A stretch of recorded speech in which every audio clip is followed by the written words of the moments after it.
Could you forgive the people who betrayed you? I mean, asterisk, really asterisk, betrayed you. The ones who hurt you so deeply, it changed the entire course of your life. It's a tough question, right? It feels almost impossible. But what if I told you there's a story, an ancient one, about someone who did just that? And in doing so, he didn't just find peace. He literally saved the people who tried to destroy him. This is the story of Joseph. If you've ever felt like the underdog, you'll get Joseph. He was the favorite son, no doubt about it. His dad, Jacob, even gave him this incredible, colorful coat. Think of it as the ancient world's limited edition designer jacket. His 10 older brothers? Yeah, they weren't fans. They were drowning in jealousy. It got so bad that their jealousy turned into pure hatred. One day they saw their chance. They grabbed their own brother, stripped him of his fancy coat, and threw him into an empty well to die. Imagine the terror, the confusion, the absolute betrayal. Your own flesh and blood leaving you for dead. But then they had a change of heart. Well, sort of. Instead of leaving him to die, they decided to make a profit. They sold him to a passing caravan of traders for 20 pieces of silver. Joseph, a boy with dreams, was now a slave, carted off to a foreign land, Egypt. His brothers went back to their father, dipped that beautiful coat in goat's blood, and lied, saying a wild animal had killed him. Their father, Jacob, was shattered, his grief so immense it would follow him for decades. Meanwhile, in Egypt, Joseph's life was a roller coaster of highs and lows.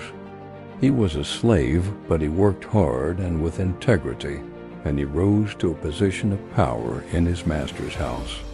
Then another betrayal. He was falsely accused of a terrible crime by his master's wife and thrown into prison. Back to the bottom. But even in the darkness of a dungeon, Joseph held on to his faith. He had this incredible gift for interpreting dreams, and it eventually brought him before the most powerful man in the world, the Pharaoh of Egypt.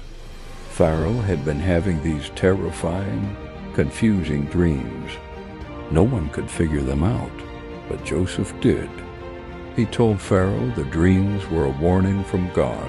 7 years of incredible abundance would be followed by 7 years of a devastating famine that would grip the entire region. He didn't just interpret the dream. He gave Pharaoh a plan. Store up grain during the good years, he said, and you'll save your nation during the bad. Pharaoh was so blown away by Joseph's wisdom that he did something unimaginable. He made Joseph, the former slave and prisoner, the second most powerful man in Egypt. He put him in charge of the entire project. For 7 years, Joseph oversaw the gathering of grain, filling storehouses to the brim. And then, just as he had foreseen, the famine hit Dot. It was brutal. It wasn't just in Egypt. It spread everywhere, including the land where his family lived. Back home, Jacob and his sons were running out of food. Starvation was a real threat. Desperate, Jacob sent his 10 older sons, the very same ones who had sold Joseph, to Egypt to buy grain, because word had spread that Egypt, and only Egypt, had food. And who do you think they had to go before to beg for that food? That's right, Joseph, their long-lost brother, now a powerful Egyptian governor, dressed in fine linens, looking nothing like the teenager they'd thrown in a pit. They bowed down before him, their faces to the ground, completely clueless as to who he was. Joseph recognized them instantly. This was his moment. He had all the power. He could have taken his revenge. He could have thrown them in prison, let them starve, made them pay for every ounce of pain they had caused him. And honestly, who would have blamed him? But he didn't.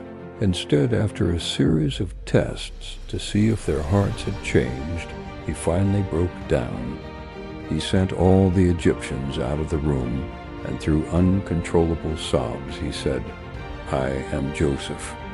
Is my father still alive?" His brothers were speechless, paralyzed with fear.